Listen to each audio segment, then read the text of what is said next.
you can sit in pandal. Have you ever seen any कथा? या कभी भी देखा है कि बाहर बोर्ड लगा है 50 रुपए दो तब कथा में आके बैठोगे? बताइए, कहीं देखा है? नहीं देखा। क्योंकि कथा एक ऐसी चीज है, ऐसा नहीं है कि पैसे वाला आगे आगे बैठेगा, जो 50 रुपए देगा वो कथा में अगली सीट पे बैठेगा, 20 रुपए देने वाला पीछे बैठेगा। अब कोई टिकट नहीं है, लेकिन फिर भी लोग क्यों नहीं आ पाते? और तो और लोग कथा में भी आते हैं, पंडाल में भी बैठते हैं, लेकिन पीछे आराम से बैठ के कथा में सोते रहते हैं। कथा में पंडाल में बैठने के बाद भी कथा नहीं सुन पाते। क्यों? जबकि वो तो कथा में चल के आए हैं। क्योंकि उनके ऊपर भगवान की कृपा नहीं है। देखो, श्रोता भी 3 प्रकार के होते हैं। सबसे पहला होता है श्रोता। श्रोता जो भाव से कथा में आता है कि मुझे कथा सुननी है, भगवान का नाम सुनना है, वो आता है। दूसरा होता है श्रोता। श्रोता मीन्स कथा में बैठेगा, बैठने के बाद सोचेगा अरे थोड़ा मंडप टेढ़ा नहीं है, सीधा होना चाहिए था, पंडाल में पंखा नहीं लग रहा है, एसी नहीं है, अरे यजमान ने ये गलती कर दी, अरे व्यास जी ने अभी तक कोई चुटकुला जोक नहीं सुनाया। वो बस यही देखता रहता है। 50 गलती मंडप में, 50 व्यास जी में, 50 गलती यजमान में। तो वो होता है श्रोता।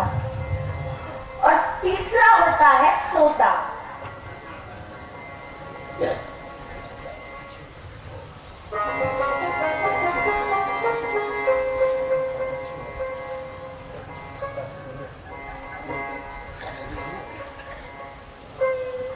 तो तीसरा होता है सोता। सोता मीन्स ये जो श्रोता जो ये टाइप के होते हैं, इनको कथा में सबसे ज्यादा आनंद आता है। क्यों?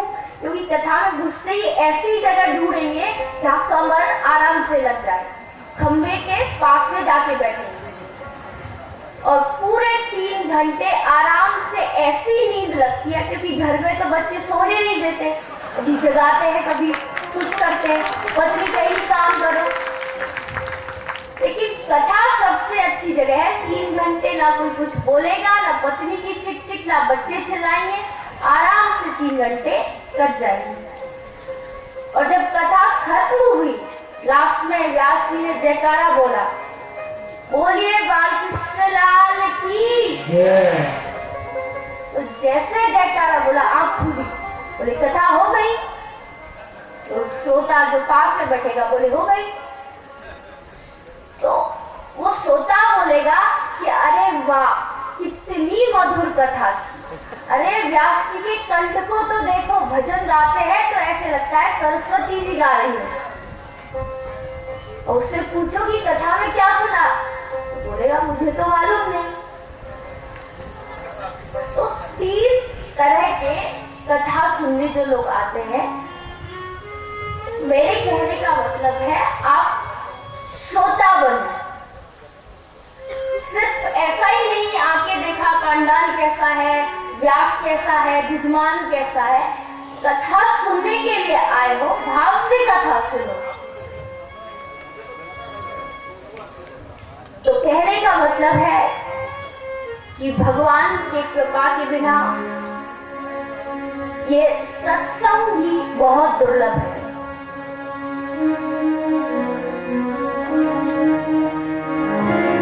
बिन सत्संग विवेक न होई, राम कृपा बिन सुलभ न होई। बिन सत्संग विवेक न होई, राम कृपा बिन सुलभ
बेड़ा कभी नहीं मिल सकता।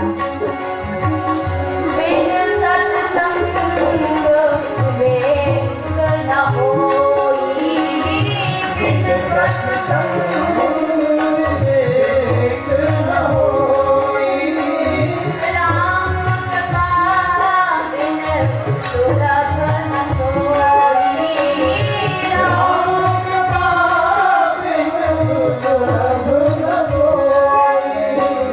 बहु